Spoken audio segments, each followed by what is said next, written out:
शक्तीपीठ महामार्गाला राजू शेट्टींनी कडाडून विरोध केलाय आणि महामार्गाला विरोध करत अंबाबाईला साकडं सुद्धा घातलेलं आहे।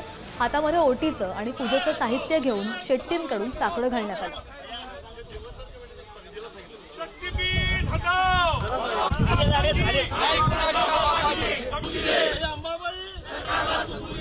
शक्तीपीठ महामार्गामुळे अर्ध कोल्हापूर महापुराच्या खाईत लोटलं जाणार आहे। त्याला जबाबदार कोण? मला आई अंबाबाईला एकच साकडं घालायचं आहे।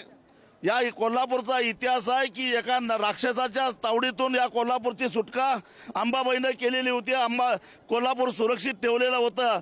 आता शक्तीपीठ महामार्ग रूपी हे राक्षस आता आमच्यावर रेटतायत आणि मला माहित आहे की आई अंबाबाई आमच्या मत्तीला धावून येणार आणि हे आमचं कोल्हापूर पुन्हा वाचवणार आणि म्हणून अंबाबाईला आम्ही साकडं घातलेलं आहे।